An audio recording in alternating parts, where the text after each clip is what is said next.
একদিকে যখন আমরা গতকালই দেখেছি যে নেতাজি সুভাষচন্দ্র বসুকে নিয়ে ইতিহাসের আজব তত্ত্ব শুনিয়েছিলেন অনন্ত মহারাজ, আর আজ চাপের মুখে একেবারে সুর বদল করলেন তিনি বললেন নেতাজির প্রতি অসম্মান জানাচ্ছি, অনিচ্ছাকৃত বক্তব্যে কেউ আঘাত পেলে আন্তরিকভাবে দুঃখিত।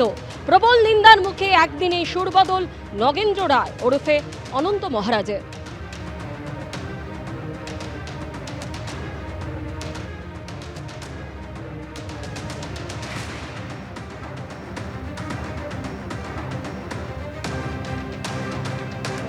নেতাজির প্রতি সম্মান জানাচ্ছি, অনিচ্ছাকৃত বক্তব্যে কেউ আঘাত পেলে আন্তরিকভাবে দুঃখিত। প্রবল নিন্দার মুখে একদিনেই সুরবদল নগেন্দ্র রায় ওরফে অনন্ত মহারাজের।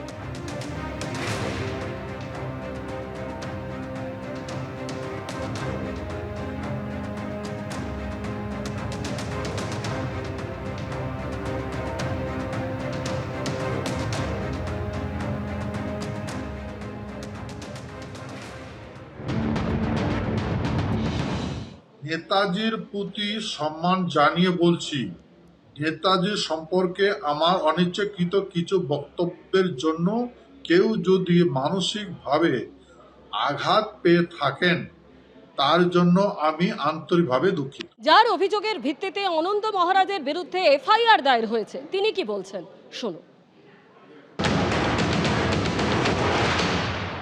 লক্ষ্য করলাম কুচবিহারে যিনি নিজেকে মহারাজ বলে আখ্যা দেন অনন্ত মহারাজ, যিনি বিজেপির রাজ্যসভার সাংসদ, আমরা দেখতে পেলাম তিনি প্রচার মিডিয়ার মধ্য দিয়ে নেতাজি সম্পর্কে কুরুচির মন্তব্য করলেন। তাই আমরা বাধ্য হয়েছি থানা এফআইআর করতে।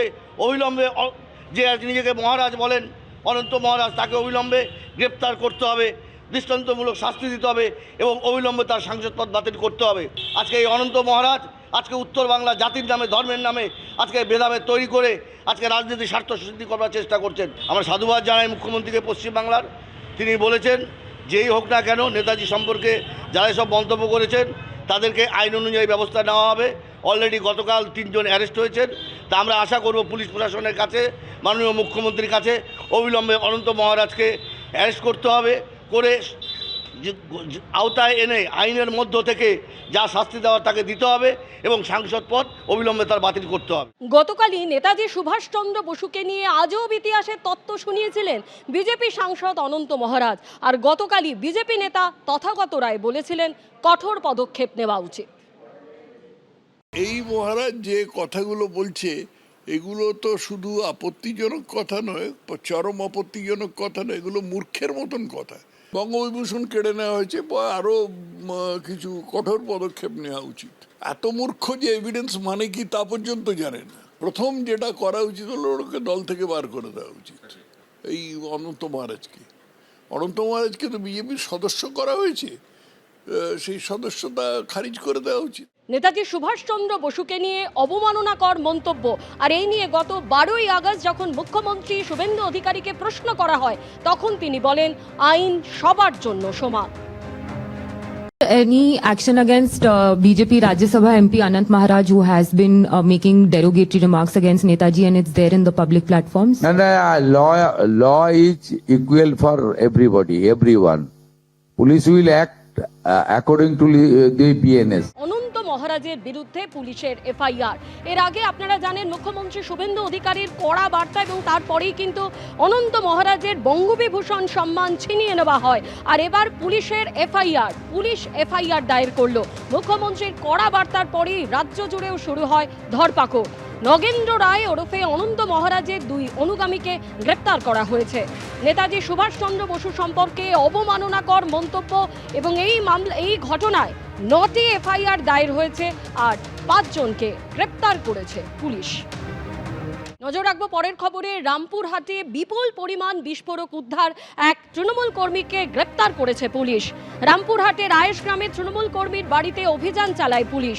তৃণমূল কর্মী শরীফুল ইসলামের বাড়িতে মিলল 304টি জিলেটিন স্টিক উদ্ধারের পরই গ্রেপ্তার তৃণমূল কর্মী শরীফুল ইসলাম। কী কারণে এত বিস্ফোরক মজুদ, নেপথ্যে বড় চক্র, তদন্তে পুলিশ। একদিকে পাক জঙ্গি সন্দেহে ধৃত রানা রৌফ, তাকে জিজ্ঞাসাবাদ করছে এনআইএ আধিকারিকরা, আর অন্যদিকে এর আগে আপনারা জানেন পাক চর সন্দেহে হামিম মণ্ডল, যাকে বর্ধমানের রেনেসা থেকে গ্রেপ্তার করা হয়েছিল, এবং তার বান্ধবী অর্পিতা সরকার এবং আরও এক ব্যক্তি আদিত্য, এই তিনজনেরই জেল হেফাজতের নির্দেশ দিয়েছে আদালত। হামিম এবং অর্পিতাকে জেরা করে হাওড়া থেকে গ্রেপ্তার করা হয় আদিত্যকে। হানি ট্র্যাপে ফেলে মন্ত্রীর ছেলেকে অপহরণের ছক কষেছিল এই আদিত্য। পাক জঙ্গিদের হামিমদের হিট লিস্টে ছিলেন মুখ্যমন্ত্রী শুভেন্দু অধিকারীও। ভিভিআইপিদের গতিবিধি ট্র্যাক করত এই হামিম মণ্ডল। বর্ধমান থেকে হামিমকে গ্রেপ্তারের পর দাবি বেঙ্গল এসটিএফের। আর এই অর্পিতা সরকারের সূত্র ধরেই প্রথমে গ্রেপ্তার করা হয় হামিম মণ্ডলকে এবং তারপরে হাওড়ার বেলেলিয়াস রোড থেকে গ্রেপ্তার করা হয় আদিত্যকে। পাক জঙ্গি সন্দেহে ধৃত রানা রৌফকে জিজ্ঞাসাবাদ করছেন এনআইএর আধিকারিকরা। একাধিক প্রশ্নের উত্তর তার কাছ থেকে জিজ্ঞাসাবাদের মাধ্যমে জানতে চাইবেন তদন্তকারী আধিকারিকরা। এর আগে আপনারা জানেন হাবড়া থেকে এই রানা রৌফকে গ্রেপ্তার করা হয়েছিল। আমাদের প্রতিনিধি আবিদ দত্ত এই মুহূর্তে টেলিফোনে আমাদের সঙ্গে রয়েছেন। রাবিদ, জিজ্ঞাসাবাদ চলছে, এনআইএর আধিকারিকরা জিজ্ঞাসাবাদ করছেন, এখনো পর্যন্ত কি খবর? দেখো একেবারেই, এবং এই যে রানা রাউফ যে পাকিস্তানের নাগরিক ফয়জলাবাদের এবং নেপাল হয়ে সে ভারতবর্ষে প্রবেশ করে, তাকে গ্রেফতার করেছে বেঙ্গল এসটিএফ। হেফাজতে থাকাকালীন তাকে যেমন বেঙ্গল এসটিএফ এর তরফ থেকে বিভিন্ন তথ্য প্রমাণ সংগ্রহের প্রক্রিয়া চালানো হচ্ছে, তার সাথে সাথে তাকে জেরা চলছে। অন্যদিকে এসটিএফ এর আধিকারিকদের সাথে কথা বলে যেটা জানা যাচ্ছে যে এনআইএ এর আধিকারিকরাও তারাও কিন্তু জিজ্ঞাসাবাদ করছেন, এবং এই যে জিজ্ঞাসাবাদ প্রক্রিয়া চালানো হচ্ছে তার মূলত দুটো কারণ। তার কারণ পাকিস্তানের এই যে নাগরিক, সে তার আধার কার্ড ভোটার কার্ডের নাম পরিবর্তন করে কলকাতা থেকে সেগুলো বানিয়ে এবং নেপাল থেকে কলকাতায় এসে বসবাসও করছিল, এবং তার সাথে সাথে তার বাংলাদেশে চলে যাওয়ার একটা পরিকল্পনা ছিল। বাংলাদেশ হয়ে সে কি পাকিস্তানে ব্যাক করত? এই বিষয়গুলো জানার জন্যই এনআইএর তরফ থেকে এই জিজ্ঞাসাবাদ।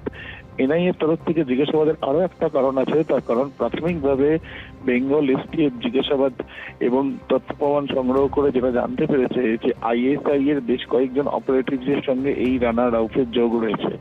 আইএসআই এর এই অপারেটিভসের সঙ্গে রানা রাউফের যোগের পেছনে কারণ কি এবং কোনো অ্যাসাইনমেন্টে সে রয়েছে কিনা সেই বিষয়গুলো জানা জরুরি। তার কারণ এনআইএ এর কাছে যে বিভিন্ন ধরনের ইনপুটস গুলো রয়েছে সেগুলোর সঙ্গে তারা ভেরিফাই করে দেখতে চাইছেন যে পড়শি দেশ অর্থাৎ পাকিস্তানের আইএসআই এর তরফ থেকে কি ধরনের চক্রান্ত ভারতের বিরুদ্ধে করার চেষ্টা চলছে, এবং সেই জন্যই এনআইএ এর তরফ থেকে এই জিজ্ঞাসাবাদ করা হচ্ছে। এবং তারা এই যে জিজ্ঞাসাবাদ করার পর একটি রিপোর্ট তাদের ডিপার্টমেন্টাল হেডকোয়ার্টারে সেখানে পাঠাবেন।